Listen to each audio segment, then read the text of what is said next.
Hi, I'm Elle McNicholl and I'm the author of Some Like It Cold. This is a small town romance, and in this video I'll be talking about small town romances and why I love them. I I love a small town romance because, well, I'm from a small town, so I'm an expert in what it's like to be from a place where people open your mail and know everything about you. And I think the reason it works so well in romantic fiction and crime fiction, but in romantic fiction, is because it's a microcosm of the world. There is everything within this very small, I like to say, snow globe. Lake Pristine is a town that's a bit like a town in a snow globe, and the whole world is kind of in there. So you've got your busybodies, you've got your enemies, I suppose.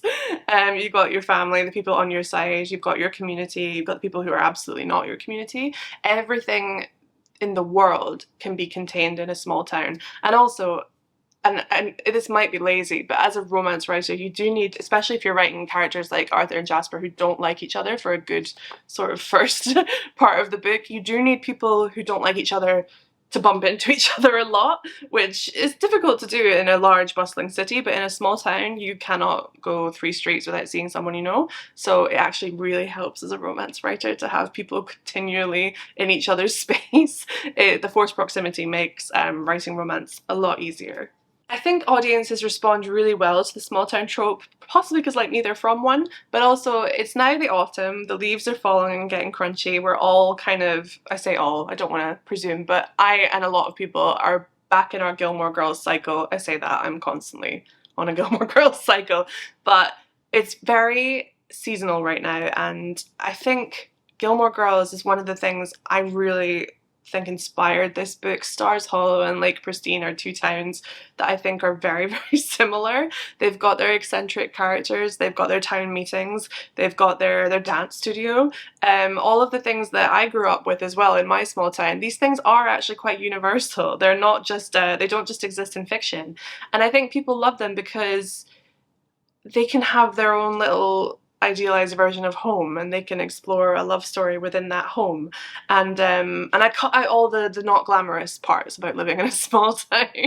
I only put in the glamorous parts. So, and everyone knows what it's like to be bothered by a busybody or a gossip or someone they went to school with and they don't particularly like, and you can't escape any of that in a small town.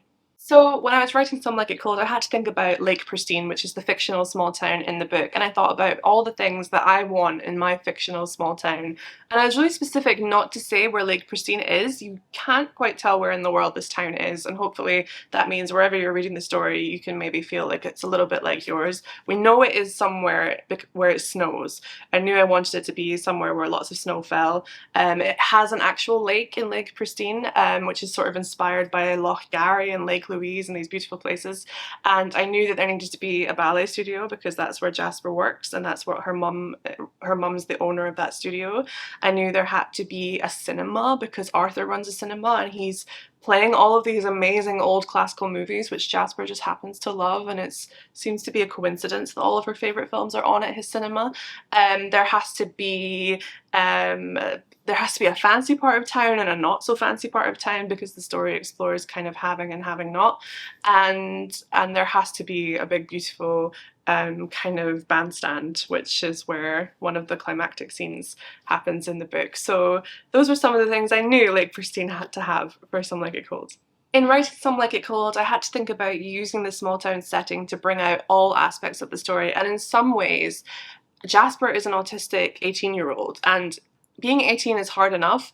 Being 18 and autistic is pretty hard, and being 18 and autistic in a small town means that everyone knows who you are and everyone knows your business. So I needed the small town to also be a plot device to help Jasper let go of her masking and learn to kind of be much happier in her own self and to not care so much about people pleasing and what other people think. And the small town, you know, I'm getting warm remembering being 18 and autistic in a small town because it's just kind of a nightmare sometimes.